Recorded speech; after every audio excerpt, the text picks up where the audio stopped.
This report addressed a tragic incident at a United Parcel Service UPS facility in Edison where a 42 years old employee of Material Handling System or MHS Technical Service fell to his death despite the employer prior citation for safety violation by the US Department of Labor Occupational Safety and Health Administration OSHA. The OSHA investigation revealed egregious willful violation, repeated violation, and serious safety infraction by Material Handling System or MHS Technical Service. The violation include exposing worker to fall exceeding 6 feet, failure to ensure structural support on raised surface, and permitting the use of combustible material as a welding curtain, posing a serious fire hazard. The Assistant Secretary of Labor of Occupational Safety and Health, Dr. David Michael, emphasized the gravity of the situation, stating that the employer repeated violation lead to the loss of the worker life. OSHA urged company contracting with Material Handling System to take immediate action to ensure employee safety and terminate contract if safety violation persists. Material Handling System or MHS Technical Service face proposed penalty of $320,400 reinforcing the critical need for preventing fall in the package delivery industry. Next, the package delivery industry, a vital contributor to economic growth, has recently faced a disconcerting rise in fatalities, with numerous hazards emerging as the norm for all workers. This report delves into a distressing incident that transpired at a UPS facility in Edison, shedding light on the circumstances surrounding the unfortunate death of Material Handling System or MHS Technical Service employee. The incident occurred despite the employer receiving prior citation from OSHA for safety violation related to fall protection. On July 2016, OSHA issued citation against Material Handling System or MHS Technical Service, citing egregious willful violation, repeated violation, and serious safety lapse following an investigation into the fatality that transpired on February 9, 2016. The employee fell 22 feet to his death, underscoring the critical need for stringent safety measures in the construction industry. This report outlined the finding of the OSHA investigation, the history of safety violation by Material Handling System or MHS Technical Service, and the subsequent action recommended by OSHA to mitigate the risk posed by the employer. The tragic incident served as a poignant reminder of the imperative to prioritize and enforce safety regulation within the construction sector, ensuring the well-being of workers and preventing further loss of the life. So as you guys know, we have two achievable objectives. The first one is enhanced protection measures, and the second one is compliance monitoring and reporting. So these two have a different objective. So let me explain about the first one. So the first one is enhanced fall protection measures. So the objective is to implement and enforce up to the fall protection measures. So there are four key results. The first one is that employers will conduct a comprehensive review of the current fall protection system and identify stress for improvement. The second one is employers will invest in and install and for protection equipment such as guardrails, safety nets or personal force area system based on the specific needs job sites. The third one is employers will provide comprehensive training program for all workers to ensure their understands and adhere to proper fall protection protocols. So, and the last one is that employers will regularly inspect and maintain fall protection system to ensure they remain effective and compliant with safety standards. So now let's move on to the second point. So the second point is about compliance monitoring and reporting. So the objective is to establish a robust system for monitoring and reporting compliance with safety regulation with the focus of fall protection. So let's move on to the objective key result. It has 4 points for the key result. The first one is that employees will develop a monitoring protocol to track and ensure ongoing compliance with OSHA regulation related to fall protection. The second one is employers will implement regular audits and inspection to verify that all workers and supervisors are following established safety protocols. And the third one is employers will establish a reporting system for workers to now mostly report safety concern or violation without fear of retaliation. And the last one is that employees will maintain accurate records of safety training, equipment inspection and incident reports to demonstrate commitment to compliance. So by setting this two objectives, the employers will actively work towards creating a safer work environment and also addressing the issues raised by OSHA and ultimately preventing future accident and injuries. So that's all from me. I will give it to my friend to continue the presentation.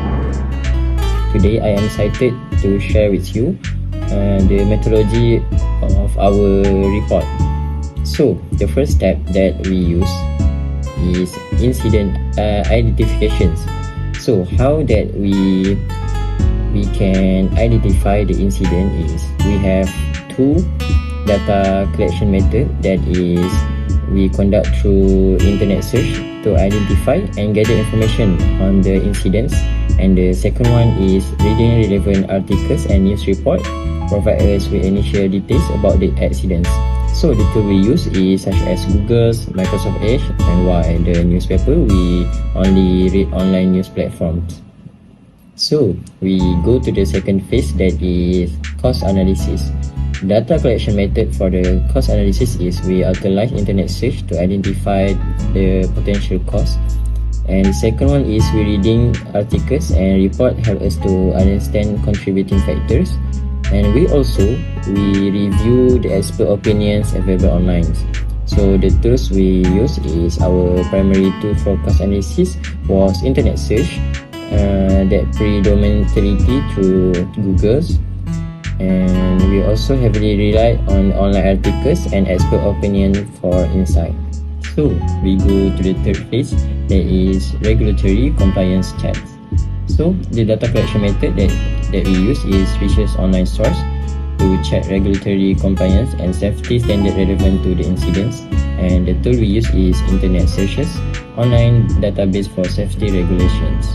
And the last one is data analysis. We use 2 methods, that is root cause analysis, and the second one is comparative analysis. Okay, so for the root cause analysis, the method is we analyze data to identify the primary and contributing cause of the fall, and the second is we utilize fault tree analysis, fishbone diagrams or incident causation models. Okay, so for the second one is comparative analysis. The method is we compare incident details with industry benchmark and best practice, and the last one is we utilize industry standards, case studies and benchmark data. Next, we're moving on to summary case.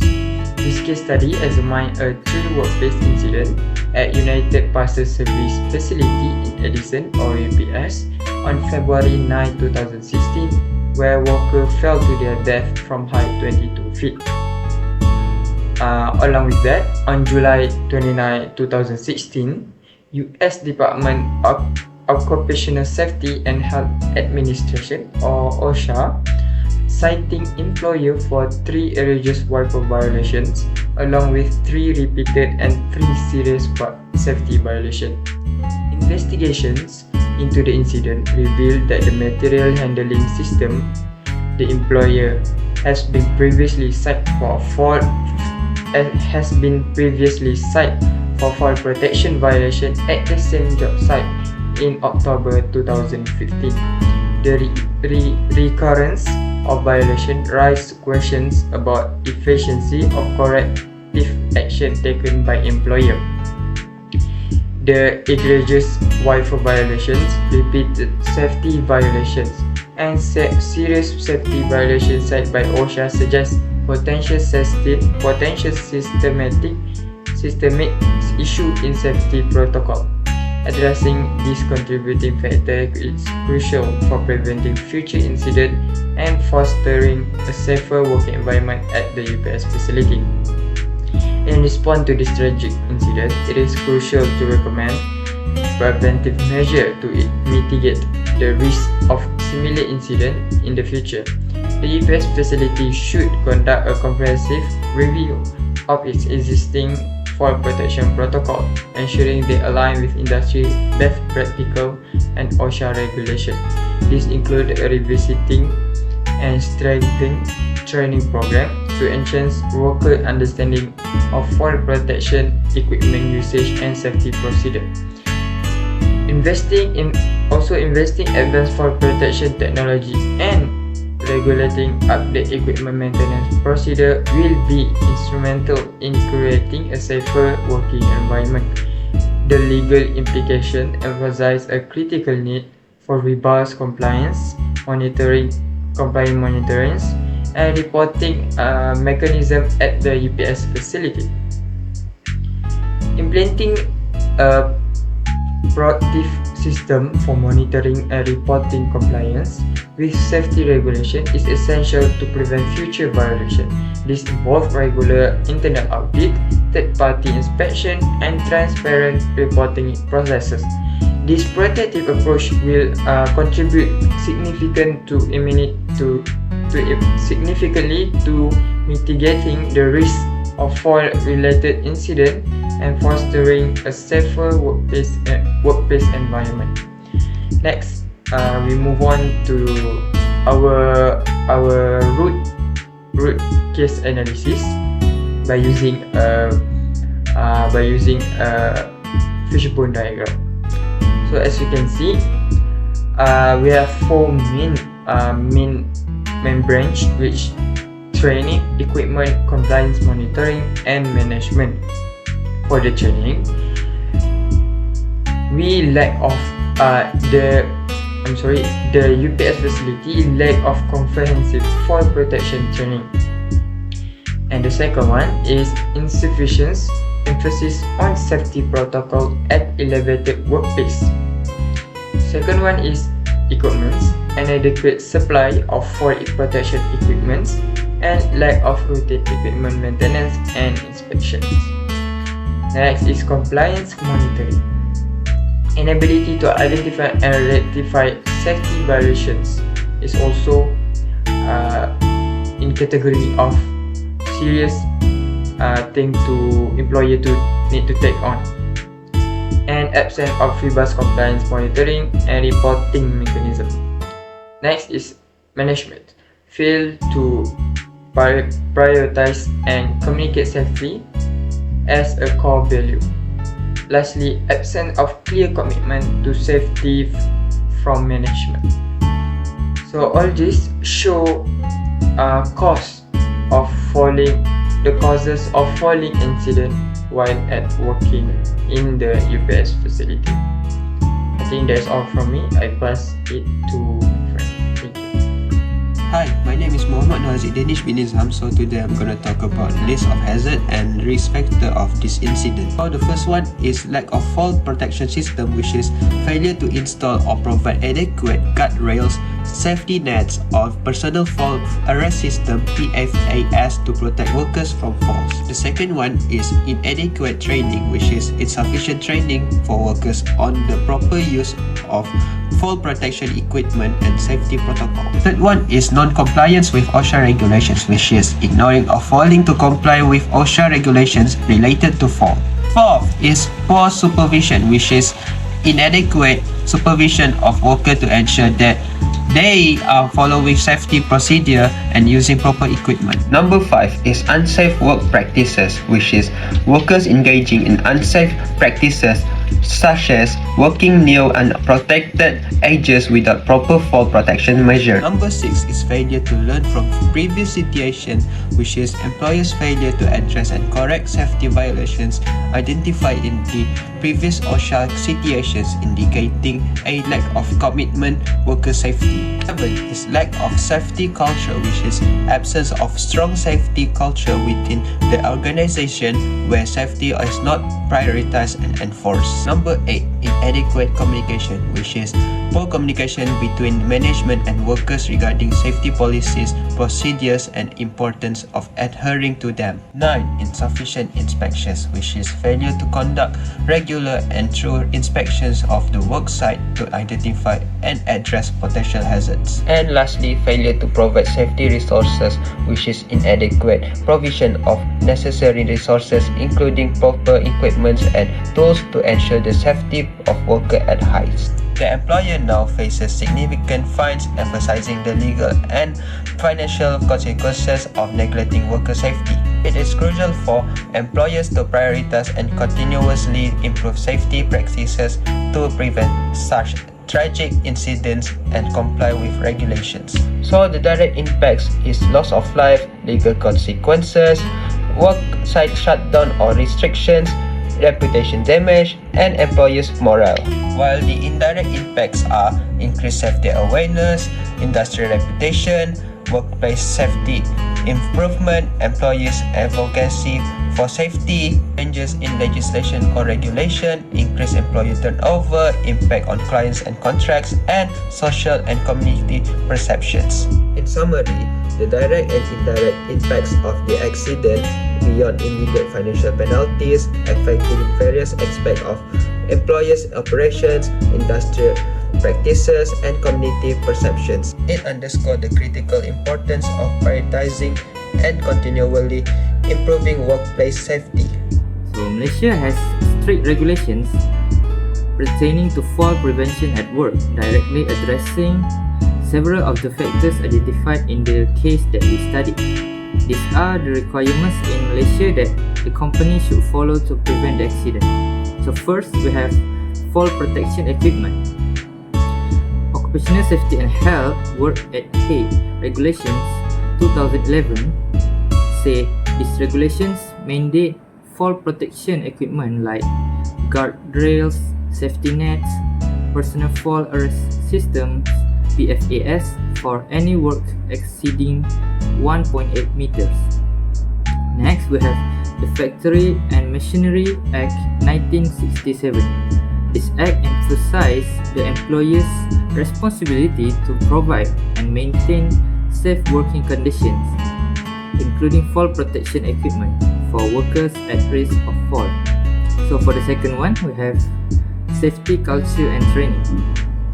So according to the OSHA 1994, this act requires employers to conduct risk assessments, provide safety training, and implement safe work procedures to prevent accidents.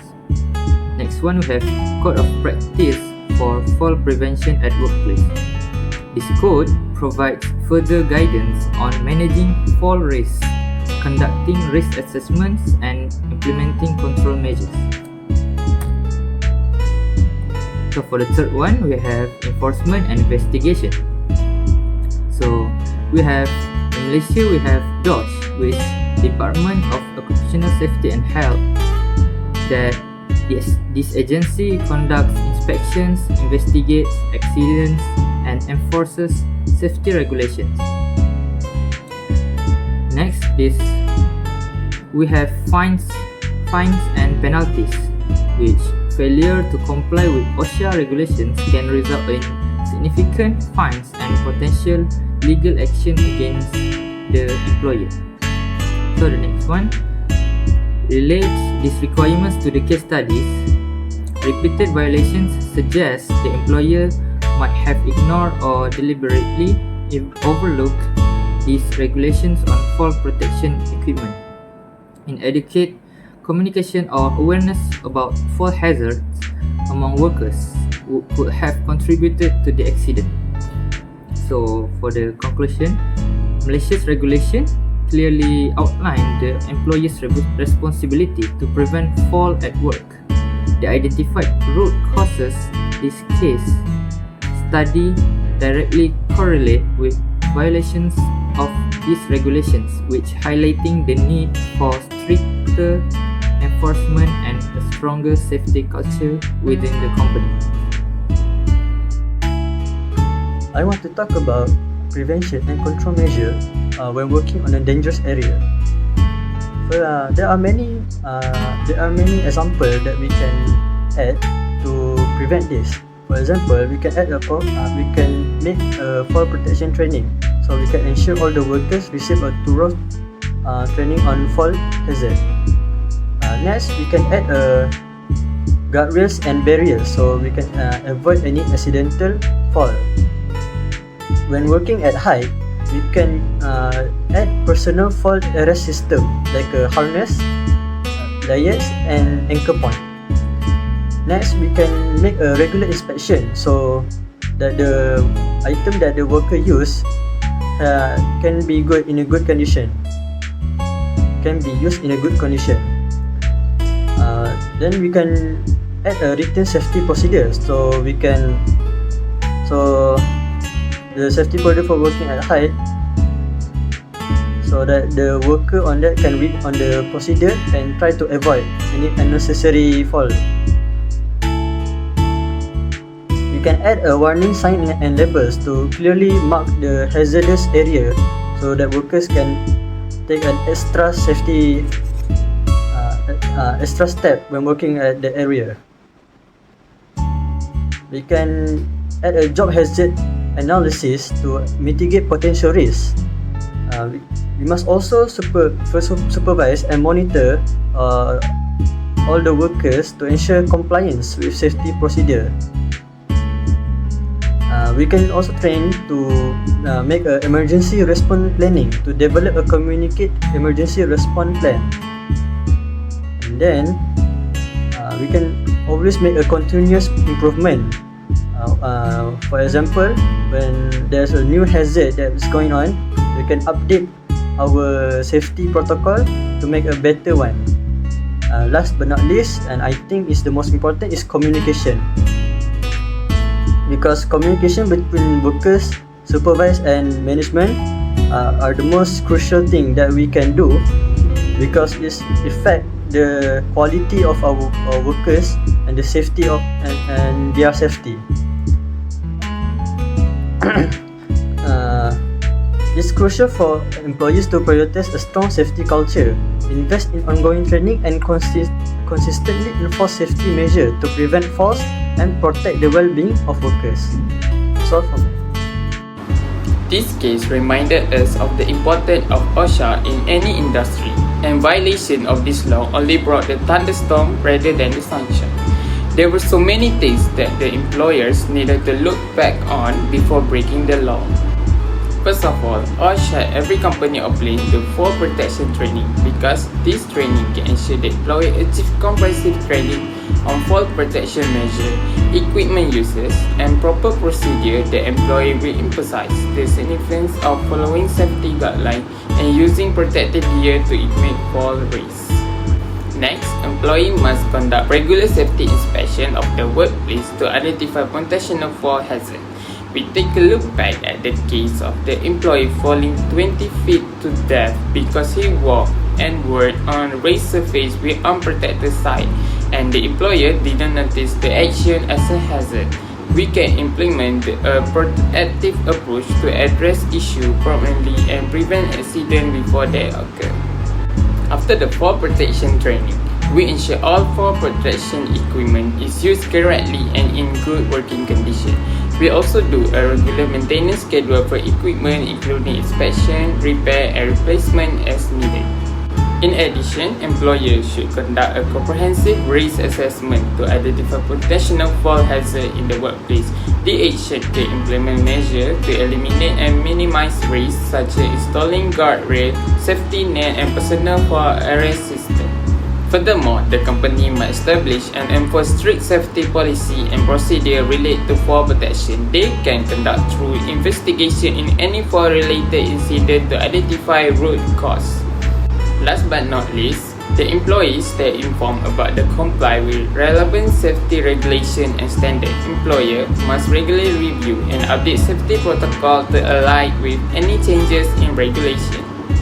By learning from violation and implementing this lesson, organization can create a safer working environment and reduce the risk of fall in the workplace. This proactive approach can contribute to improved productivity and overall organizational well-being.